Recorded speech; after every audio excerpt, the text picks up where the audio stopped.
انا لور می قرضونو کې ورکړي دولت د مور اسمان د لور نعمت د مور د اجنور خیریه بنسټ وینوالو موږ هغه کورنۍ ته راغلیستو چې ډېر ځپېدلي ټکېدلي دي او اجنور خیریه بنسټ هغه کورنۍ پسې ګرځي چې هغه مستحقیني او مرسته ورسره وکړي په قرض کې ورکړي قرضه وړو رانه وړي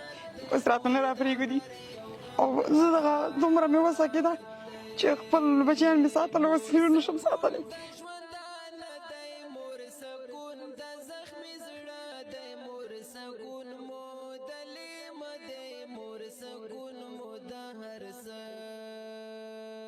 لوی اختر کې چې خلکو غوښه راکړې موږ بیا غوښه خوړلې نه ده موږ الوګان ویښې پخوونه ګران دي هغه پالک چې ته پټوي کې راټول کې دا جنا کوي خیر ټولو مزه پر خیر راټول خو ډېره زیاته خفه کېږم خیر بس یو موږ چې نه پیدا شي په کم وي هېڅ نه ده ته راګو په دې ژمي کې هغه ټول پلاستیک کې پرته یم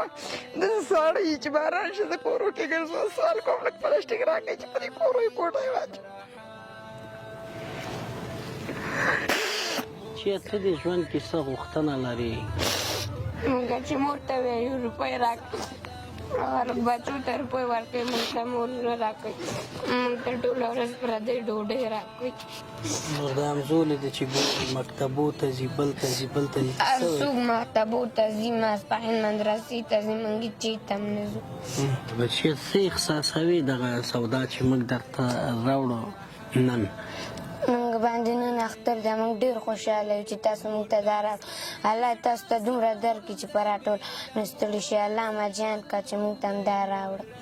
موږ به نور ماړه شو پردو خیراتونه به نور منې شو زه خوشحاله یم جنور خیر بنسټ دې ګلي ګلزار شي او دواړه جانه دې جنتي شي او دواړه جانه دې خدای ورته ورکړي خدای دې ګلي ګلزار کړي او تاسو سره دې الله پاک ډېر ښه وکړي خدای هم زما دې برکته ګلي ګلزار کړه چې تاسو ما یتیمان ماړه کړو ما سره هم کومک وکړې او دغه په خپل کور کې پاخه کړم او دا یتیمان ورته راټول کړم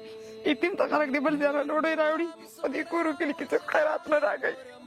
کورو کلي کې څوک خیرات نه راکوي دوکانو د مخې نه غونډۍ او پر دغې خاص باندې دې د تنور اچوي بیا یې خلکو ماړۍ پخوي او هغې نه دې د بیا یو ماړۍ ډوډۍ ځان ته اخلي چې دغه کورنۍ سره کومک لاس ورکول ستاسو دنیا او آخرت الله ښایسته کړي ښه چارې